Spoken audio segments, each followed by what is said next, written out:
नमस्कार. या ठिकाणी मी प्राध्यापक प्रेमाकर कोटुळे या फेसबुकच्या माध्यमातून तुमच्यापर्यंत येण्याचं कारण म्हणजे आपली यशस्वी झालेली महात्मा बसवेश्वर विचारांची महात्मा बसवेश्वर जनसंवाद यात्रा. महात्मा बसवेश्वर जनसंवाद यात्रा ही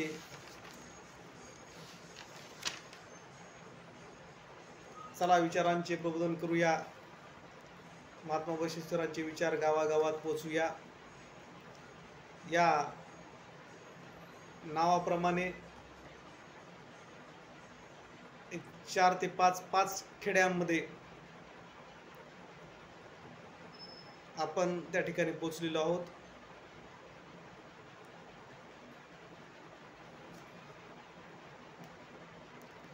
या खेड्यांच्या माध्यमातून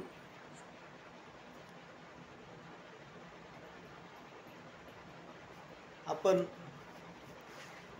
एक वेगळी क्रांती निर्माण करण्याचं काम या ठिकाणी केलेलं आहे. बसव प्रतिष्ठान सोनपेठमध्ये पहिल्यांदा बसव प्रतिष्ठानची बसव पुस्तिका जयंतीच्या एक 8 दिवस जयंतीपूर्वी पुस्तिका वाटण्याचं काम जर कोणी केलं असेल तर ते आपण केलेलं आहे. यासाठी सहकार्य करणाऱ्या माझ्या सर्व मित्रांचं मी मनापासून अभिनंदन करतो. या जनसंवाद यात्रेला सहकार्य करणारे माझे मित्र योगेशजी महाजन, योगेश नेतुळकर, बुरांडे साहेब, संतोष आंबुरे आणि संदीप लष्करे सर, या सर्वांचं मनापासून आभार. या सर्वांनी मला दिलेल्या सहकार्यामुळे ही जनसंवाद यात्रा पूर्ण झाली असं मला वाटतं. या जनसंवाद यात्रेच्या माध्यमातून महात्मा बसवेश्वरांचे विचार तळागाळातील लोकांपर्यंत पोहोचवण्याचं काम आपण पूर्ण केलेलं आहे. ही जनसंवाद यात्रा कुठपर्यंत आली, कोणकोणत्या शहरांमध्ये गेली आणि कशा कशा पद्धतीनं काम केलं हे मी या ठिकाणी थोडक्यामध्ये सांगणार आहे. पहिलं गाव आपण त्या ठिकाणी शेळगाव या ठिकाणी गेलो होतो. शेळगाव या ठिकाणी जयंती उत्सव कमिटी गिरीश हालगे, गणेश हालगे व त्यांच्या समवेत आलेले 2 आपले कार्यकर्ते अशा 4 ते 5 जणांच्या समूहाला महात्मा बसवेश्वर जयंती उत्सव कमिटीला त्या ठिकाणी आपण महात्मा बसवेश्वरांची प्रतिमा, भगवा ध्वज व महात्मा बसवेश्वरांचे विचार व लिंगायत धर्माच्या माहिती पुस्तिका आपण त्या ठिकाणी देण्यात आली. ही माहितीची पुस्तिका दिल्यानंतर आपल्या लिंगायत धर्माचे धर्मस्थळ कोणते आहेत, लिंगायत धर्माच्या आपले गुरु जे जंगम आहेत या जंगमांची निर्मिती, त्याचबरोबर अनुभव मंडपाच्या माध्यमातून त्या ठिकाणी मांडण्यात आलेले काम हे आपण या बसव पुस्तिकेच्या माध्यमातून दाखवण्याचं काम केलेलं आहे. मित्रो, मला सांगायला आनंद होतो, अक्का महादेवी अल्लमप्रभू हे अनुभव मंडपाचे पहिले अध्यक्ष इथपर्यंत त्यांच्या चित्रासहित ही पुस्तिका आपण त्या ठिकाणी वाटप केलेली आहे. आणि मला म्हणजे सांगावंसं वाटतं की ही माहिती, हा इतिहास आपल्यापर्यंत लिंगायतांच्या, आपल्या सर्वसामान्य लिंगायतांपर्यंत पोहोचला नव्हता. तो इतिहास आपण पोहोचण्याचं काम केलं आहे. खरं तर असं म्हणतात की जो माणूस स्वतःचा इतिहास माहीत नसणारा, स्वतःचा इतिहास माहीत नसणारा माणूस आपला इतिहास कधीही घडवू शकत नाही. म्हणून आपला इतिहास आपल्याला माहिती पाहिजे. जर इतिहास विसरणारी माणसं इतिहास कधीही घडवू शकत नाही. म्हणून आमचा इतिहास आम्हाला माहीत नव्हता. तो इतिहास आम्ही माहीत करून देण्यासाठी, तुमच्यापर्यंत आमचा तो इतिहास जागृत करण्यासाठी आमचे महापुरुष कोण आहेत, बिजल राजा कोण होता आणि बिजल राजाचं स्वरूप दिसायला तो कसा होता बिजल राजा, या इथपर्यंत आपण या ठिकाणी याच्या प्रतिकृती चित्रकृती सहित आपण ही पुस्तिका वाटप केली आहे. या माध्यमातून मला सांगावंसं वाटतं की आपण दुसरं खेडं केलं होतं सायखेड्याच्या सुशील रेवडकर यांच्या माध्यमातून महादेव मंदिरामध्ये चाललेल्या सप्त्याच्या त्या ठिकाणी जाऊन आपण त्या ठिकाणी तिथल्या स्थानिक रहिवाशांना बोलून त्या ठिकाणी जयंती उत्सव साजरी करावी. त्याचबरोबर महात्मा बसवेश्वरांचे विचार त्या ठिकाणी पोहोचावेत हे काम आपण करण्यासाठी म्हणून आपण त्या ठिकाणी त्यांना पुस्तिका देण्यात आलेली. त्याचबरोबर त्यांना प्रतिमा व भगवा ध्वज देण्यात आला. डिगोळ या ठिकाणी जाऊन अतुल मोडीवाले यांच्या माध्यमातून डिगोळ या ठिकाणी जयंती उत्सव साजरी जास्तीत जास्त प्रमाणात व मोठ्या प्रमाणामध्ये महात्मा बसवेश्वर जयंती उत्सवात साजरी करावी यासाठी प्रोत्साहन देण्यात आलं आणि त्या ठिकाणी डिगोळ या ठिकाणी मोठ्या प्रमाणावर जयंती साजरी झालेल्याची बातम्या या ठिकाणी येत आहेत. शेळगाव या ठिकाणी मोठ्या प्रमाणावर जयंती साजरी झाल्याची बातम्या येत आहेत. शेळगाव या ठिकाणी छोटंसं गाव असताना तालुक्यामध्ये जशा पद्धतीनं महात्मा बसवेश्वर चौकामध्ये लाईटिंग आहे त्या पद्धतीची लाईटिंग त्या ठिकाणी महात्मा बसवेश्वरांची लाईटिंग महात्मा बसवेश्वर चौकामध्ये शेळगावमध्ये केली. त्याबद्दल मी तिथल्या लिंगायत समाज लिंगायत बांधव व बसवप्रेमी आणि बसवेश्वर विचारसरणीच्या सर्व माणसांना सर्व नागरिकांना मी त्या ठिकाणी त्यांचं स्वागत आणि अभिनंदन करतो की आपण या ठिकाणी चांगलं असं काम केलेलं आहे. खरं तर संघटनात्मक ताकद आणि समाजाचं काम करत असताना आपल्याला एक प्रेरणा हवी असते. पैशापेक्षाही आपल्याला काम करणारी ताकद व काम करणारी हातं त्या ठिकाणी गरजेचे असतात. आपल्या रोजच्या जीवनातून वेळ काढून समाजासाठी झटणारी हातं आणि समाजासाठी काम करण्याची ऊर्जा आपल्याला त्या ठिकाणी पाहिजे असते आणि ती देण्याचं काम आपल्या ठिकाणी या ठिकाणच्या खेडेगावामध्ये झालेलं आहे. वाडी पिंपळगाव त्या ठिकाणी नागरगोजे यांच्या इलेक्ट्रिकल दुकानी जाऊन आपण त्या ठिकाणी त्यांचा देखील सन्मान आपण त्या ठिकाणी केला होता व त्या ठिकाणी वाडी पिंपळगावच्या जयंती उत्सव कमिटीला आपण भेटलेलो आहेत. पौंडुळ या ठिकाणी पौंडुळ हे जवळपास गंगाखेडच्या जवळ असणारं खेडं होतं, परंतु पौंडुळ या बुरांडे साहेबाच्या आग्रहास्तव त्या ठिकाणी त्या ठिकाणी जाऊन पौंडुळच्या तिथल्या जयंती उत्सव कमिटीला आपण मुद्दाम भेट देऊन त्या ठिकाणी जयंती उत्सव साजरी करण्याचं त्यांना देखील आवाहन केलेलं आहे आणि पौंडुळपर्यंत आपण आपले बसव विचार त्या ठिकाणी पोहोचवण्याचं काम त्या ठिकाणी झालेलं आहे. त्याचबरोबर मला बसवेश्वर जयंतीच्या जे माझं भाषण होतं ते भाषण ज्या लोकांनी ऐकलं नाही त्या लोकांना ज्यांना माहिती नाही किंवा ज्यांना ऐकलं नसेल त्यांना मला या व्हिडिओच्या माध्यमातून त्यांना सांगायचं आहे. मित्र, खरं तर लिंगायत समाजाच्या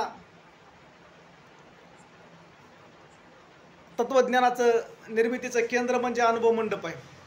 अनुभव मंडपाच्या माध्यमातून या ठिकाणी लोकशाहीला साधेल असं काम त्या ठिकाणी 12व्या शतकामध्ये कोणी केलं असेल तर ते महात्मा बसवेश्वरांनी केलेलं आहे आणि महात्मा बसवेश्वरांच्या या अनुभव मंडपामध्ये 770 सदस्य होते जे आज लोकसभेमध्ये 75च्या आसपास आहेत. म्हणजे 12व्या शतकामध्ये इतके घेतले होते त्याच्यामध्ये थोडाफार चेंजेस झालेला आहे आणि त्यामध्ये 70 पैकी 700 पुरुष होते आणि 70 या स्त्रिया होत्या. म्हणजे स्त्रियांना पहिलं आरक्षण देण्याचं काम जर कोणी केलं असेल तर ते महात्मा बसवेश्वरांनी केलेलं आहे आणि म्हणून महात्मा बसवेश्वर हेच पहिले महिलांना आरक्षण देणारे महिलांसाठी काम करणारे युगपुरुष होते असं म्हणायला हरकत नाही. राजेशाही सरंजामशाही लोकशाहीच्या कार्यप्रणालीची ओळख करून देणारी अनुभवाची विचारपीठ म्हणजे अनुभव मंडप आहे. ज्ञानाच्या देवाणघेवाणाचे मुक्त विद्यापीठ व ज्ञानाच्या भुकेल्या अनुभवाची तृप्ती या अनुभव मंडपाच्या माध्यमातून होते. मित्रो, लिंगायत तत्वज्ञानाचे प्रचारक म्हणजे जंगम आहेत. लिंगायत तत्वज्ञानाचे प्रचारक म्हणजे जंगम आहेत. बसवांनांनी 1,96,000 जंगमांची निर्मिती केली. जंगम लिंगायत संस्कार संस्कृती तत्वज्ञान आदीचा धडा शिकवणारे अग्रदूत आहेत. जंगम जात नसून जंगम योग्यता व पात्रता आहे.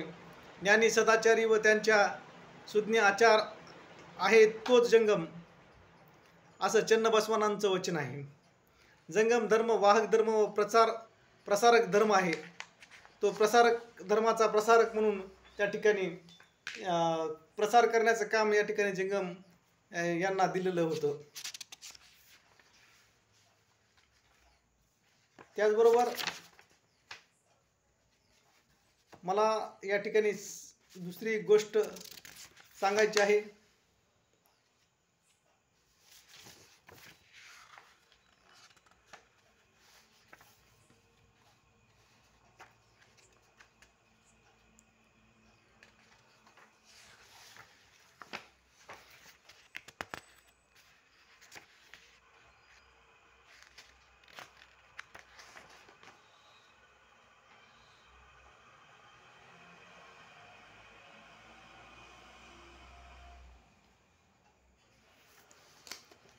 लिंगायत धर्माचा इतिहासाचे टप्पे.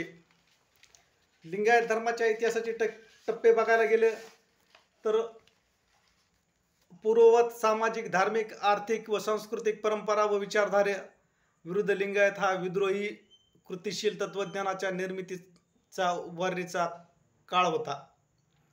या कालखंडामध्ये महात्मा बसवेश्वर शरण शरणी चरित्र व त्यांच्या जडणघडणीचा इतिहास म्हणजे लिंगायतांचा इतिहास आहे. मानवी जीवन सुखी व समृद्धी करणाऱ्या अथक परिश्रमिक वैभवशाली क्रांतिकारी घटनाक्रमांचा इतिहास म्हणजे लिंगायतांचा इतिहास आहे.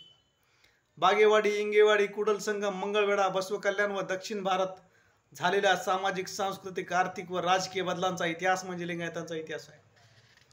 हा या काळातील सामाजिक संबंध, व्यक्ती वर्तनात बदल करून निर्माण झालेला नव आदर्श व समतायुक्त समाजाचा इतिहास म्हणजे लिंगायतांचा इतिहास आहे.